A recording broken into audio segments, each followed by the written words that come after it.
Olá! O governo do estado de São Paulo anunciou a criação da região metropolitana de Piracicaba. Com a criação de mais essa região metropolitana, 1,5 milhão de habitantes serão impactados. O idealizador da proposta aqui no parlamento é o deputado Roberto Moraes, do Cidadania.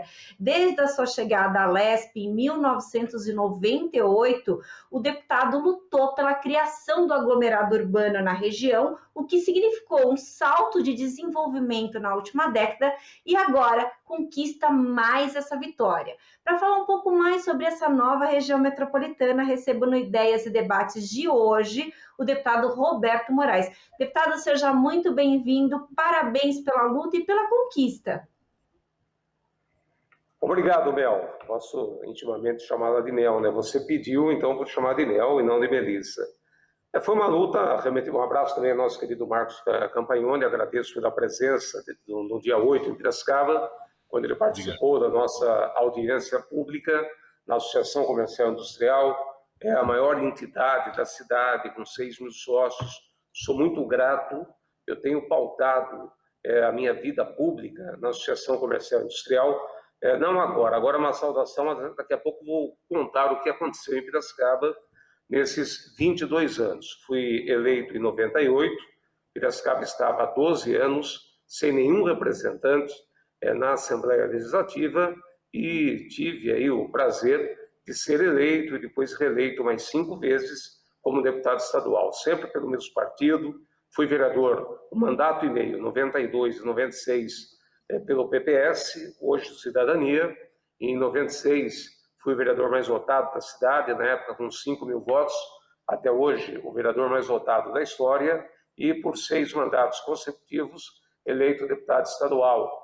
E doía muito nos nossos ouvidos escutar que Piracicaba era quintal de Campinas. Nós não tínhamos nenhum organismo do estado ou na cidade. Hoje, Piracicaba é aglomerado urbano e Piracicaba vai se tornar em breve região metropolitana. Daqui a pouco eu conto um pouco mais dessa história aqui nesse importante programa da TV Alesp, maior parlamento da América, que a gente defende com muita galhardia, com muita vontade, com muita vibração, hoje no estado de São Paulo e, claro, no país. Com certeza vai ser muito bacana para todos os moradores aí de Piracicaba e região, né? E a gente recebe também no Ideias Debates o assessor da Secretaria de Desenvolvimento Regional, Marcos Campagnoni. Marcos, seja muito bem-vindo à Regialesp. Obrigado, Mel. É um prazer imenso estar aqui representando então a Secretaria de Desenvolvimento Regional. Nós iniciamos recentemente um processo de construção, né, de uma nova regionalização no território paulista, uma determinação do nosso governador no sentido de que possamos, pelo desenvolvimento regional, implantar uma estratégia de retomada do crescimento econômico do Estado e, sobretudo, de homogeneizar o desenvolvimento no território do Estado. O nosso secretário, Marco Vignoli, tem liderado esse processo com muito empenho, tem lutado muito para que, dentro de toda a máquina do governo e na articulação com os municípios, também com o apoio das universidades, nós possamos avançar nesse processo. Então, a institucionalização da aglomeração urbana de Piracicaba como região metropolitana de Piracicaba faz parte desse processo, já, como dito, aí uma luta antiga do nosso deputado Roberto Moraes, e que finalmente agora será concretizado com o encaminhamento do projeto de lei complementar para a Assembleia. Foram realizados os estudos técnicos pela Fundação SEAD, o qual nós tivemos oportunidade de apresentar na audiência pública no último sábado, em Piracicaba, e tanto essa audiência pública quanto os estudos técnicos são requisitos fundamentais para acompanhar o projeto de lei quando ele chegar na Assembleia. E na Assembleia terá uma outra dinâmica, então, de análise, de aperfeiçoamento do projeto de lei, e que sabemos terá a liderança do deputado Roberto Moraes nesse processo. Então, nós estamos muito otimistas com relação à aprovação e à criação da região metropolitana de Piracicaba.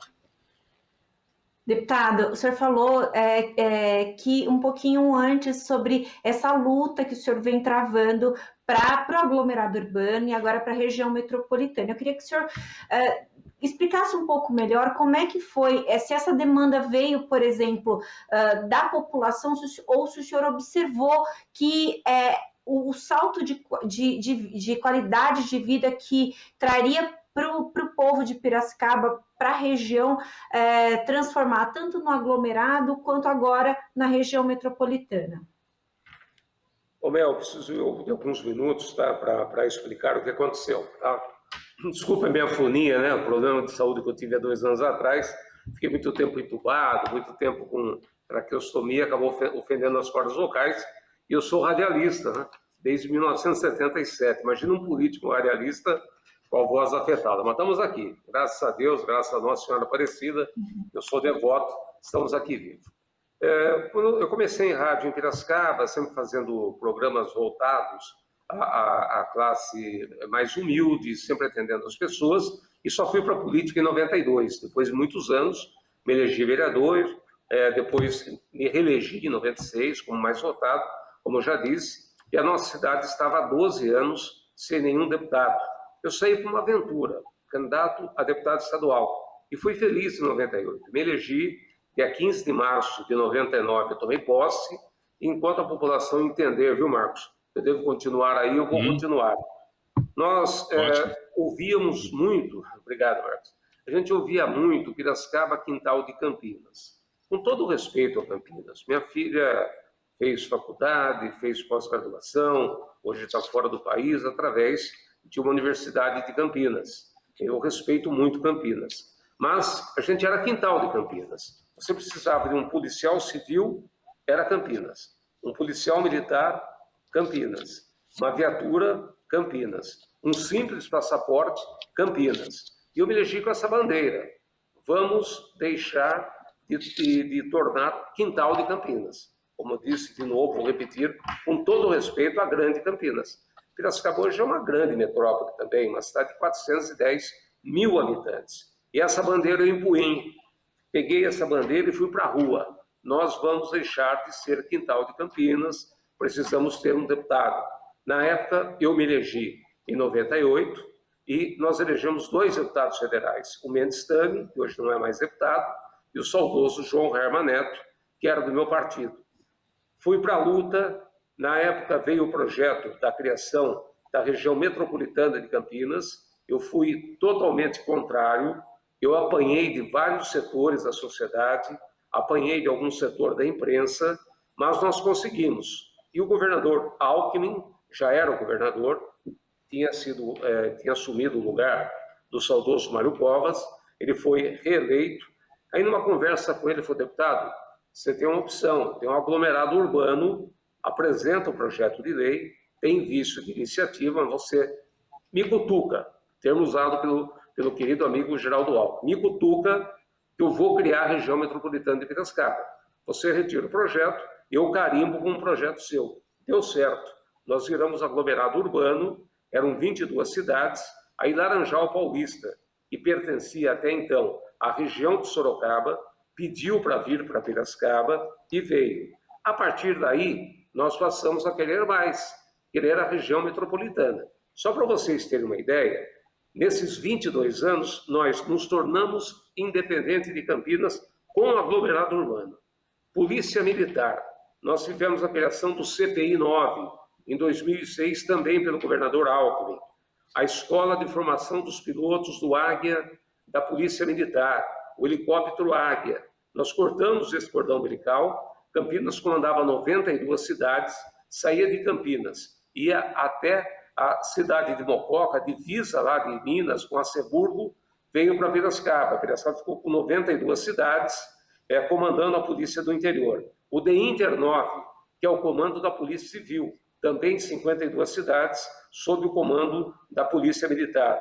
Nós tivemos aqui, na cidade de Piracicaba também, a instalação da sede da Polícia Federal. Na época, o ministro era Luiz Nunes. Nós trouxemos a Polícia Federal da cidade de Piracicaba, o deputado Carlão Sampaio de Campinas me ajudou muito, ele era muito amigo do comandante, do responsável pela Polícia Federal de Campinas, e eles não aguentavam mais, eram muitas cidades.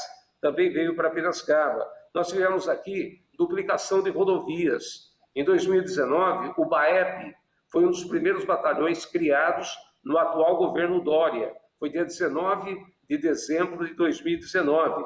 A duplicação e recuperação das nossas rodovias. O nosso anel viário, esse anel viário sai do entrocamento da Luiz de Queiroz com a rodovia do Açúcar, passa pelo Uninorte, que é o nosso maior distrito industrial, passa pela rodovia Piracicaba-Limeira, pela Piracicaba-Rio Claro, são 9 quilômetros, o que possibilitou a vinda da Hyundai para Piracicaba, hoje com 2 plantas, fazer propaganda aqui, o HB20 e o Creta, são carros caipiras e cabanos.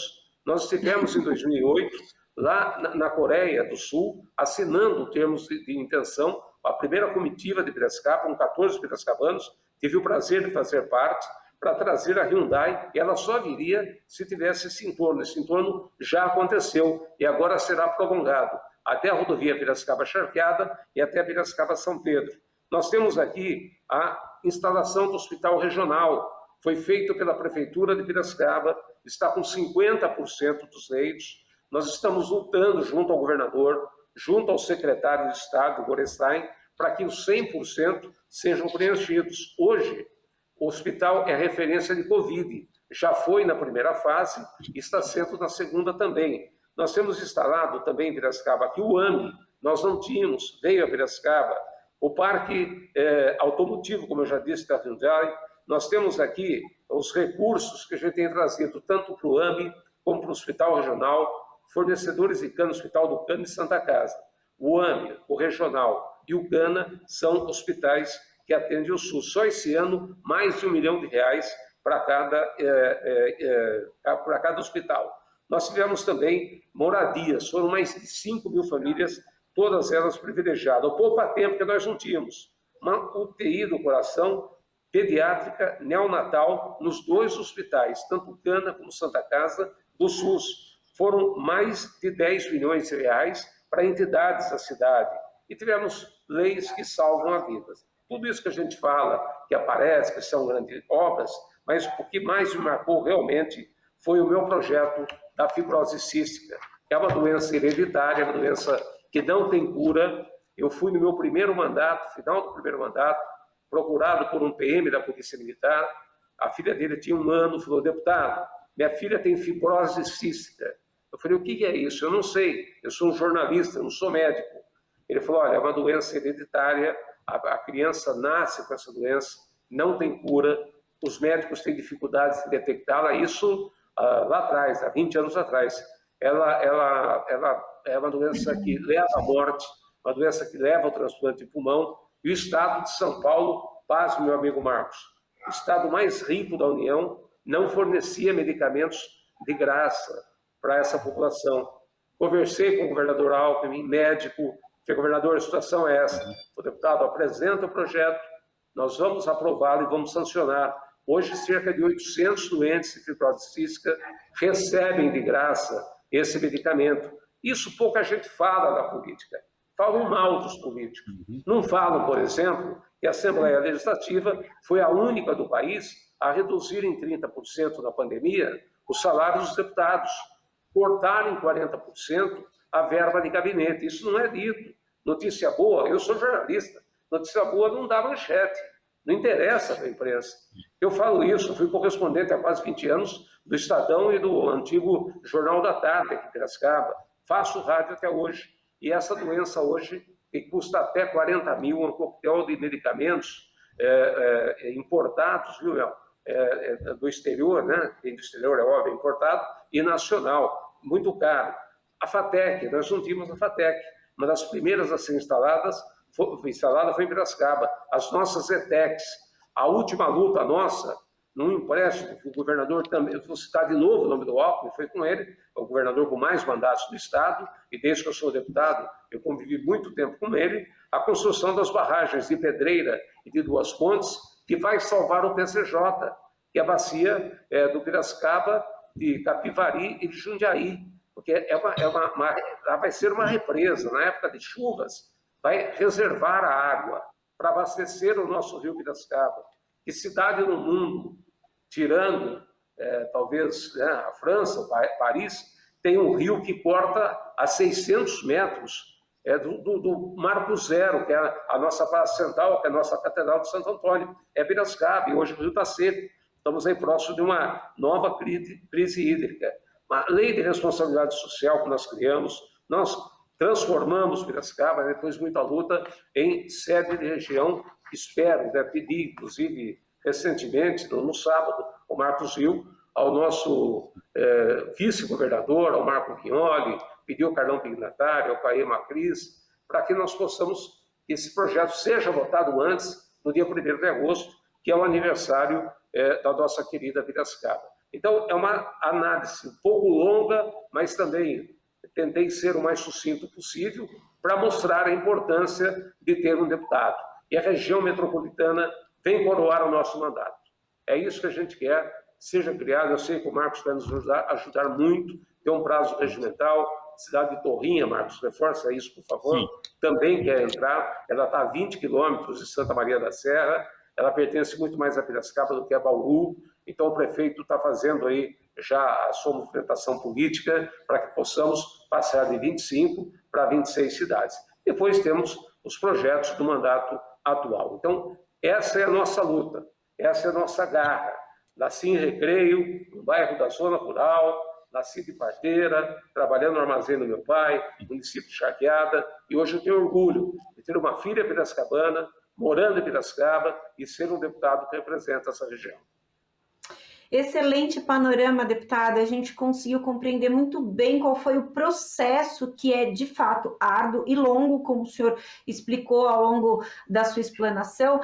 Eu só vou fazer uma observação, se o senhor me permite. O senhor falou que o aglomerado era um projeto com vício de iniciativa. Às vezes o pessoal que está em casa fica um pouco confuso com os nossos termos aqui. Só para explicar, vício de iniciativa é quando é uma matéria que cabe ao executivo. Então, é disso que o deputado está se referindo. Mas muito boa a sua explanação, deputado, perfeita, porque a gente consegue entender o passo a passo para chegar até aqui, com certeza. O aglomerado que deu um salto de vida para as pessoas da região vai dar um salto ainda maior, vai elevar ainda mais a qualidade de vida no município. São 25 municípios que estarão nessa região metropolitana. E aí, eu queria saber, Marcos, se há já uma expectativa de em quanto tempo essa região de Piracicaba vai sentir os efeitos de ter se tornado uma região metropolitana. Certo. Bom, veja bem, primeiro quero parabenizar o deputado por todas essas conquistas que, com certeza, contribuíram para esse novo patamar de classificação da unidade regional de aglomeração urbana para a região metropolitana. Porque quando a aglomeração urbana foi criada em 2012, nós tínhamos uma situação de geração de riqueza, um PIB e também uma situação demográfica que hoje nós constatamos que houve um crescimento populacional, houve um incremento significativo na geração de riqueza, no PIB. Eu me recordo que à época eram, se não me engano, 51 bilhões, atualmente são 77 bilhões de geração do PIB. Então, quando você tem lideranças políticas e empresariais, né, gestores públicos comprometidos com o desenvolvimento, a região se dinamiza, a região se desenvolve. E foi o que ocorreu neste caso, né? O empenho do nosso deputado Roberto Moraes em conquistas relevantes que impulsionaram o desenvolvimento da região. Tivemos também as gestões municipais, 3 gestões na cidade de Piracicaba do prefeito Barjas Negre, que é um grande gestor público, também nas cidades de Limeira, Rio Claro, Araras e todas as cidades do entorno. Tudo isso vem contribuindo para o desenvolvimento da região. E, sobretudo, também um empresariado aguerrido, né, que luta e supera todos os obstáculos e segue em frente, né?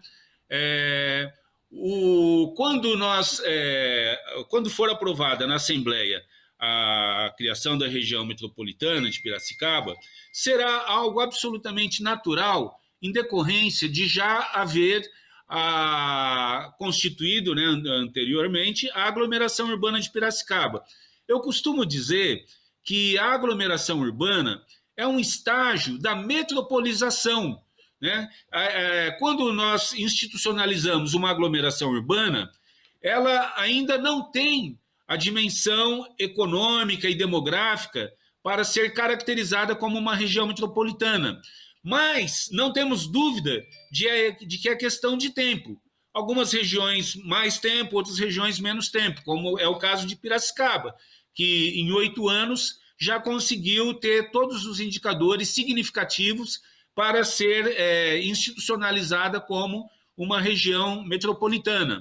O que eu considero mais importante nisso é que a região passa a criar, uma vez institucionalizada como uma aglomeração urbana, por exemplo, já começa a haver um exercício de agentes públicos e privados também, prefeitos, representantes do Estado e da sociedade, de começarem a discutir no território os principais desafios para a região, tanto no sentido de dinamizar as potencialidades da região, e como na região são bastantes potencialidades, como também de superar os desafios regionais. Então, quando você coloca uma mesa de concertação, os prefeitos, os representantes do Estado, com o apoio dos parlamentares e a participação vibrante também da sociedade, e passa a ter um foco os problemas que exigem solução regionalizada, então há, consequentemente,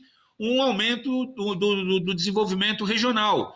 No caso da região metropolitana de Piracicaba, agora é alavancar esse processo já iniciado com a aglomeração urbana e intensificar o processo de reuniões do Conselho de Desenvolvimento e no sentido de também conferir mais estrutura para que sejam realizados projetos, né? Veja que esse processo de metropolização, pela lei, pela Constituição Federal e pela Constituição Estadual, que os nossos parlamentares, essa Casa de Leis, a Assembleia Legislativa de São Paulo, ela assimilou o que a Constituição Federal definiu como um novo modelo de regionalização na criação das unidades regionais, regiões metropolitanas, aglomerações urbanas e micro-regiões. Para que finalidade? Para organizar, planejar e executar as funções públicas de interesse comum. As funções públicas de interesse comum, estamos falando aqui daquelas questões que um município isoladamente pode não dar conta de resolver, e para isso exige o concurso da cooperação dos demais municípios, né? Às vezes um município sozinho para resolver um problema, ele vai gerar excesso de oferta, e se houver uma articulação regional, já há uma otimização do uso dessa ou obra ou um grande equipamento na área da saúde, por exemplo, e assim otimiza os recursos regionais e atende a todos de maneira mais racional, né? Vamos dizer assim. Então, eu entendo que o processo de regionalização, o ato seguinte é o conhecimento do território, fazendo os estudos, o diagnóstico, e aqui me permite já antecipar, né, que o nosso secretário de Desenvolvimento Regional está muito empenhado na retomada do PDUI, que é o Plano de Desenvolvimento Urbano Integrado, que vinha sendo elaborado, sofreu uma paralisação nesse processo de reconstrução ou reorganização do Estado face à crise fiscal. Houve necessidade de reduzir alguns órgãos do Estado, como a própria Implasa, que tratava dessa questão, mas as atribuições da Implasa foram assimiladas pela Secretaria de Desenvolvimento Regional e que está se organizando, se estruturando para continuar esses trabalhos. E já para esse mês mesmo de maio, será possível a retomada dos processos de elaboração coletiva dos planos de desenvolvimento urbano integrado, que vão, numa perspectiva de longo prazo, com um olhar até 2030, procurar solucionar os principais problemas regionais e desencadear uma série de ações que visam a dinamizar as potencialidades da região e elevar o patamar de desenvolvimento e também reduzir as desigualdades dentro da própria região. Então, a região metropolitana, ela tem um dos seus efeitos, essa busca da homogeneização no território, de reduzir as desigualdades no território, e o projeto de regionalização no Estado todo, em todo o território paulista, objetiva a homogeneização do desenvolvimento no território do Estado, reduzindo também as desigualdades entre as regiões. Porque reduzir as desigualdades regionais, seja no âmbito de um território paulista, seja no âmbito de uma região metropolitana, como a de Piracicaba, é um requisito para o desenvolvimento sustentável, a busca da coesão no território.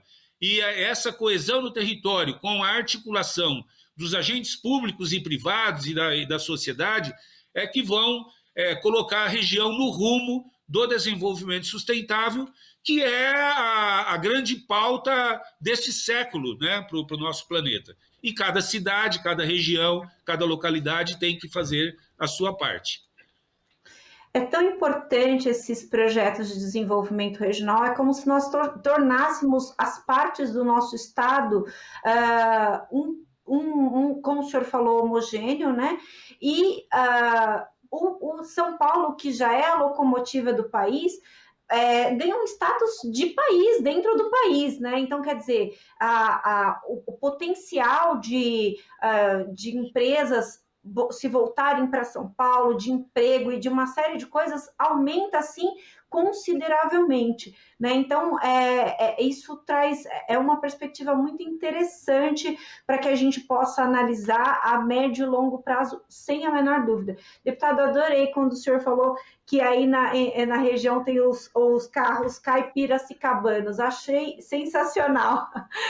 Agora, o senhor organizou a audiência para tratar da região metropolitana aí no último sábado. A gente está gravando esse programa, mas no último sábado, antes dessa gravação, o senhor organizou essa audiência, que é uma parte, uma etapa do processo aí para a região metropolitana. A outra parte da etapa é esse projeto ir para plenário para apreciação dos demais parlamentares. Queria saber como é que está a conversa do senhor com os demais parlamentares para aprovação desse projeto, que é essencial, pelo que a gente já viu aqui, para a cidade e para o estado também, como não.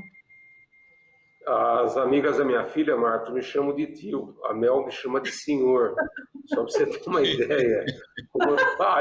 Aliás, eu no meu primeiro mandato, quem era meu companheiro de assembleia era o Geraldo Vignoli, pai do Marquinho Vignoli. O Marquinho também me chama de senhor. E meu primeiro presidente foi o Vanderlei Macris, que é pai do Cauê Macris, que foi deputado estadual conosco, hoje é o chefe da Casa Civil, e diga-se de passagem, os dois estão fazendo um grande mandato. Olha, nós temos um prazo tangential, o Marcos pode me corrigir, acho que são 30 dias, né, Marcos, que as cidades têm de prazo para apresentarem propostas, para apresentar alguém que queira ser incluso, é isso, né? 30 dias. Olha, isso porque nós estamos fazendo audiência pública híbrida, né, por conta da pandemia, do distanciamento social. Normalmente, tudo se resolve já na própria audiência pública presencial. mas na impossibilidade de fazer presencial, então nós damos um prazo para que as pessoas enviem as suas propostas. Já começamos a receber algumas solicitações, mais com relação de acesso aos estudos, né, que serão disponibilizados em breve no site da Secretaria de Desenvolvimento Regional. Talvez as pessoas queiram conhecer melhor os dados que fundamentam a criação da região metropolitana. E terão a boa surpresa de constatar que são bons dados. Eu acho democrático, apesar que algumas pessoas insistiram a querer me questionar por que teve limitação do número de pessoas na CIP. Sou muito grato ao Luiz Carlos Furtuoso e toda a diretoria da Associação Comercial. Lá aconteceu também a audiência pública do aglomerado e não seria justo levar para outro local que não fosse a própria Associação Comercial, que é a grande parceira do meu mandato. Mais uma vez, Luiz Carlos, muito obrigado. É importante isso, porque tem gente questionando, mas por que só... que tivemos limitação? Acho que são pessoas que estão vivendo, não é nem em outro mundo, é em outro planeta. Pessoas que não estão entendendo o que nós estamos passando. Uma pandemia que ninguém sonhava. Eu queria fazer essa audiência pública na Praça José Bonifácio, tá? Com tendas, com arquibancada, com a população das 25 cidades representadas, mas nós fomos impossibilitados. O próprio Marcos Vignoli e o governador Rodrigo Garcia, que sou extremamente gratos, eles mudaram a agenda dele e vieram a Piracicaba. Seria de maneira híbrida. O Marcos viria como técnico para explicar como veio a nossa cidade. Nós estamos fazendo esse programa, estou em Piracicaba, o Marcos em São Paulo e a Mel na casa dela, em função do impedimento. Claro que gostaríamos de estar aí na Assembleia fazendo esse debate. Eu faço isso há 22 anos, eu viajo terça, quarta e quinta, eu não durmo em São Paulo, eu bato e volto em função da minha atividade, às 8 horas da manhã, na Rádio Jovem Pan News aqui em Piracicaba, há mais de 40 anos, como eu já disse. Então, pessoas que questionam isso, eu acho que não é nem fazer oposição, é não pensar, não querer entender a importância da região metropolitana. Não é uma fatura política do Roberto Moraes, é uma conquista da região. Alguém, eu disse no início do programa, tinha que empunhar essa bandeira. E eu defendo essa minha região de unhas e dentes. Eu trabalho nessas 20 e poucas cidades da minha região. Eu não tenho gasto para fazer campanha lá na divisa do Estado com o Paraná, na divisa do Estado com o Rio de Janeiro. Eu trabalho aqui. Tanto é que minhas emendas são voltadas aqui, para a nossa região. Então é muito importante essa colocação, para que nós tenhamos nesse prazo. Eu já disse, eu gostaria muito que antes de 1º de agosto fosse votado esse projeto. Falei isso na audiência pública, estou repetindo novamente, porque 1º de agosto é aniversário de Piracicaba. Gostaríamos muito que até lá o projeto já estivesse formatado. Então, eu duvido que alguém vai votar contra. Eu não acredito, eu não acredito. Nós vamos votar favorável à região de Rio Preto. O que eu fui contra de incluir Piracicaba na região de Campinas, já falei, com todo respeito a Campinas, mas uma cidade de 410 mil habitantes precisava ganhar, na verdade, na época não tinha 410, mas hoje tem, precisava ganhar um comando, como nós ganhamos. Pirassununga veio fazer parte da nossa região, que não fazia do aglomerado, está aqui na nossa região. Nós saímos de Laranjal Paulista e vamos até Pirassununga. Quer dizer, isso que é um enriquecimento da região. O prefeito Luciano Almeida deu uma entrevista recentemente nos jornais, dizendo o seguinte: não adianta Piracicaba ser uma cidade pujante sozinha. Nós precisamos que as 24 outras cidades, desde a maior, que é Piracicaba, até a Águas de São Pedro, que é a menor, com 3.400 habitantes, elas têm o mesmo peso político na hora de reivindicar junto ao governo do Estado. Hoje nós temos um problema crônico no país, que é o lixo.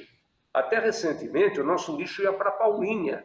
Você imagina o que é levar um lixo diariamente, na época de 400 mil pessoas, diariamente para Paulinha. E o custo disso para o município.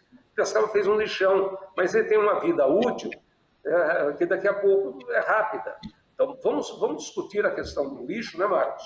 Com as 25 cidades, que a maioria hoje leva para Paulinha. Você paga o transporte e paga para depositar um lixo. Vamos escolher das 25 cidades, sem agredir o meio ambiente. O Dr. Ivan Carneiro, que é o nosso promotor do GAEMA, tem sido muito parceiro nisso.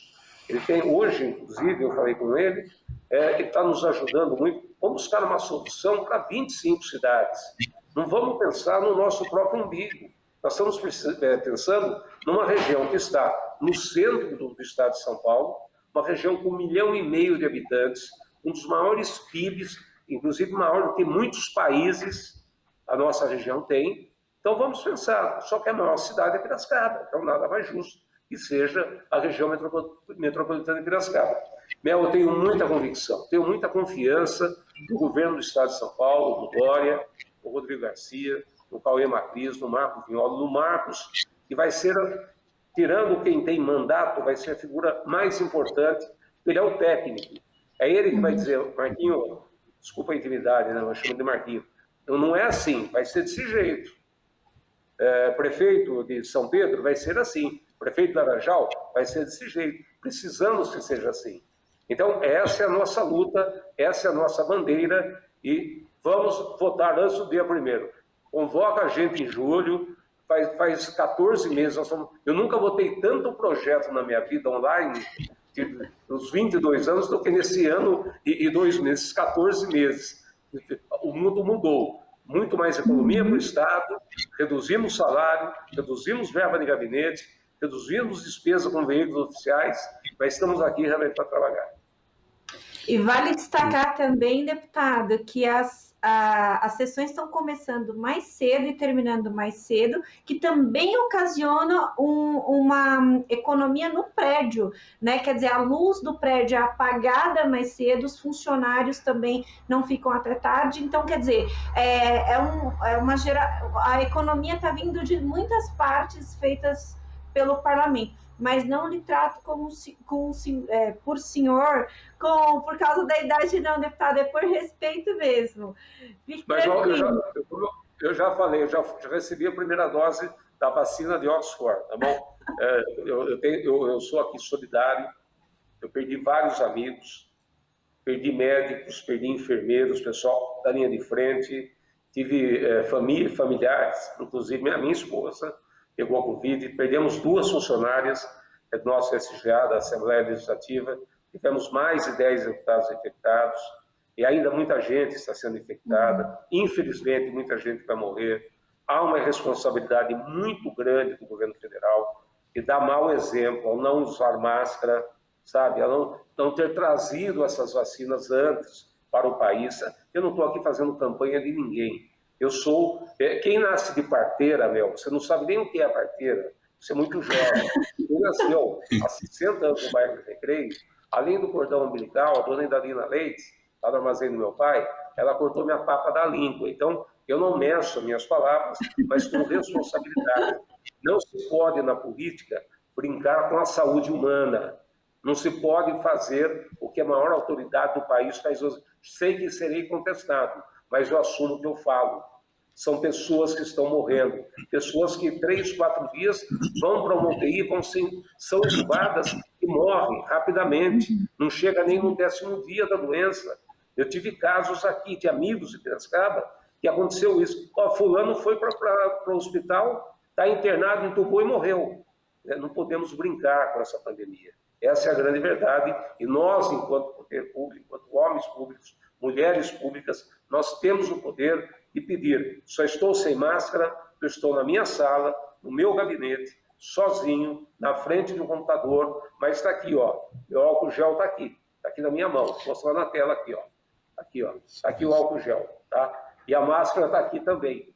Eu saindo daqui, eu já coloco a máscara. Então, estou me cuidando, minha família cuidando, pedindo para os amigos, e eu entendo que essa nova, como é que eu coloco aqui? Esse novo momento que o mundo vive, a questão da máscara, do álcool gel, da higienização, nós não podemos perder mais. Quantas vezes vocês viram alguém chegar no mercado, como é gostoso no mercado, né? Comer um pastel, tomar um café, pegar a fruta da banca e levar na boca, e comer no próprio...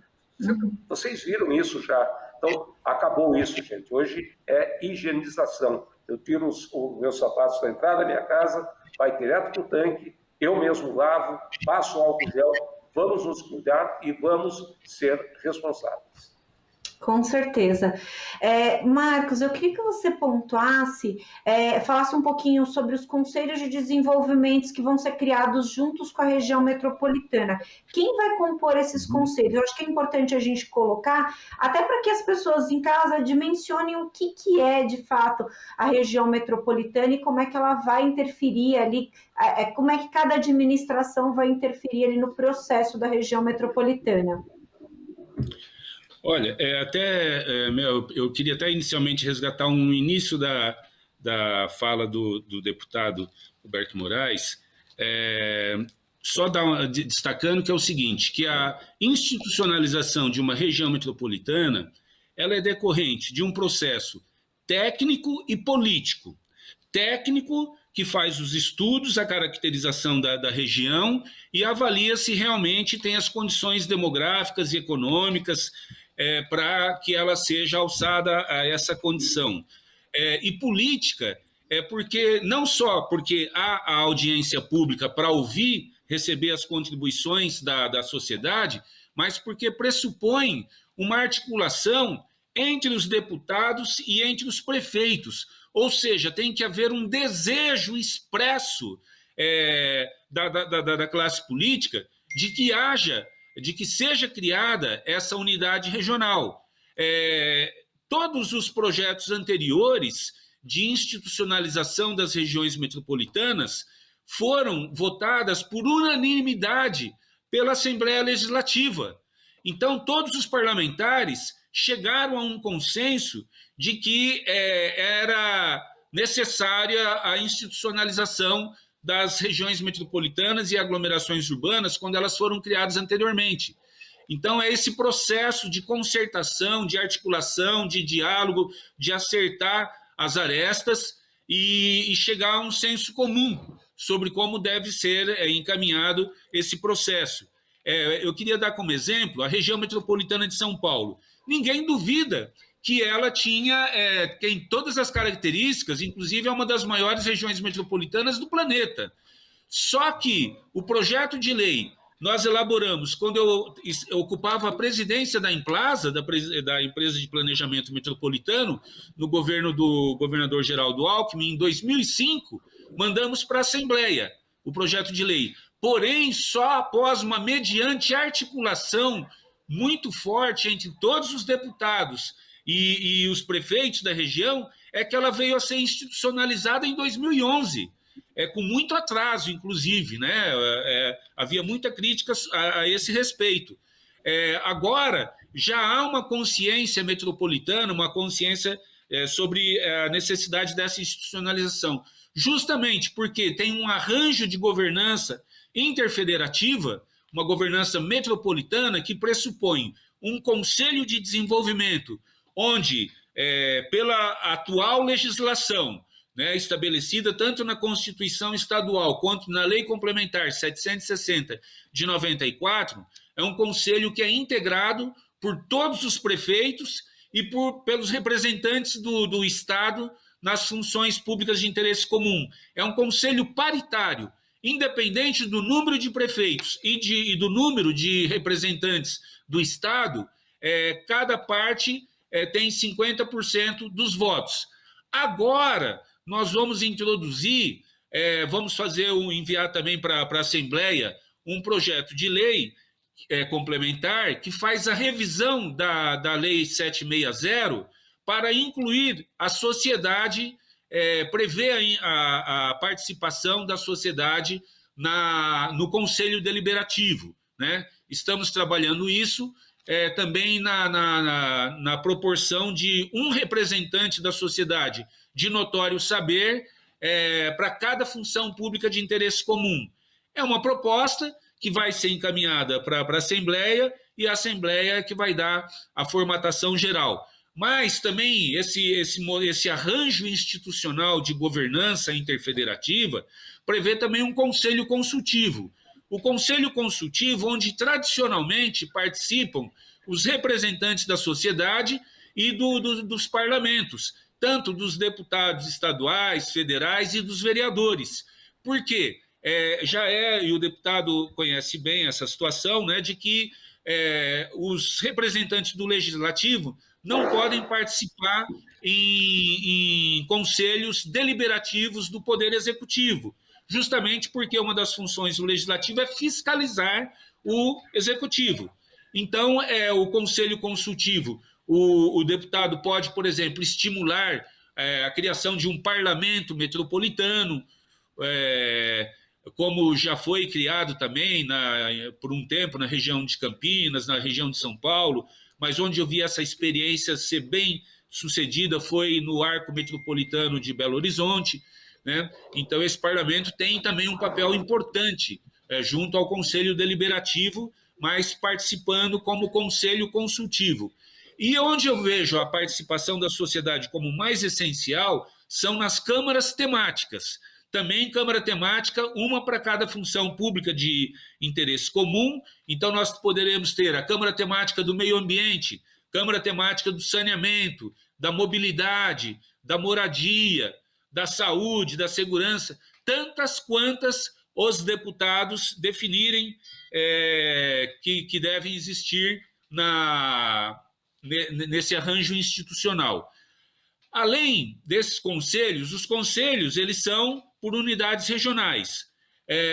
Nós estamos idealizando nesse modelo, por uma orientação do nosso secretário Marco Vignoli, uma agência para atender todas as unidades regionais do Estado, visto que estamos com dificuldades de várias naturezas, né, para criar uma agência para cada unidade regional, como poderíamos fazer, mas aí implica em criação de cargos com concurso público e onera muito a questão de pagamento com pessoal, do limite imposto pela lei de responsabilidade fiscal quanto a despesas com pessoal. Então, nós vamos fazer uma redistribuição, né, dos técnicos, dos funcionários que atualmente estão nas 4 agências já criadas e aglutinarmos numa agência paulista, né, de desenvolvimento regional, metropolitano, para que ela possa dar suporte técnico, né, a orientação e para o bom funcionamento desses arranjos em cada unidade regional. Para cada conselho, então, a agência estadual vai dar o apoio como secretaria executiva. E também esse arranjo prevê a constituição de um fundo de desenvolvimento metropolitano, regional, onde poderá ser colocado recursos dos próprios municípios, recursos do governo do Estado. Assim tem funcionado na região da Baixada Santista, na região de Campinas, e esse fundo poderá obter recursos do exterior, de organismos internacionais. Então, já é um arranjo que ele vem sendo bem sucedido nas regiões que estão já institucionalizadas há mais tempo, que é a da Baixada Santista desde 96 e a de Campinas desde 2000, onde funcionaram muito bem, já com centenas de projetos aprovados por esses conselhos e implantados, né, com o apoio de recursos internacionais e do próprio governo do Estado e dos próprios municípios.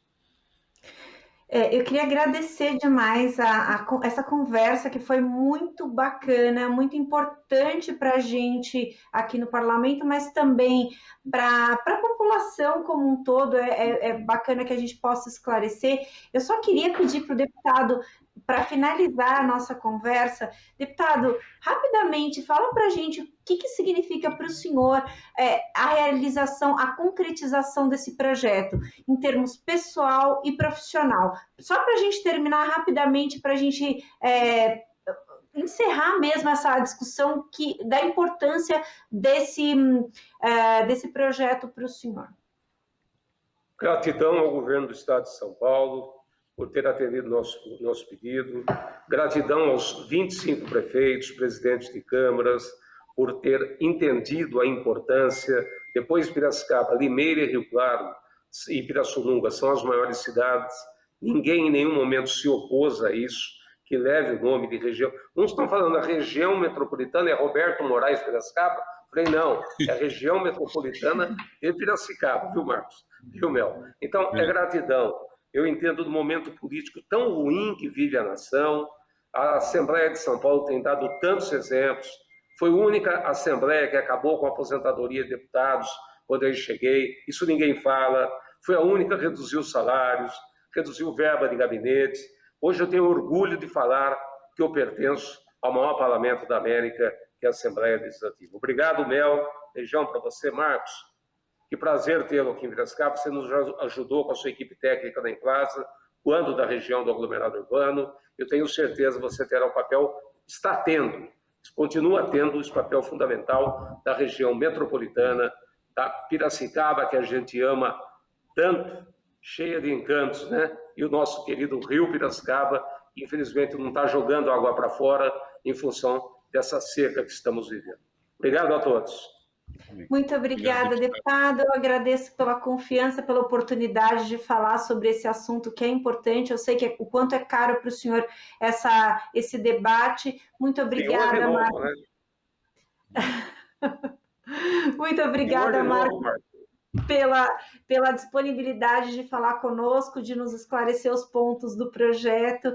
Esse foi mais um Ideias e Debates. A gente falou da região metropolitana de Piracicaba, um projeto que vai ser implantado agora pelo governo do estado de São Paulo.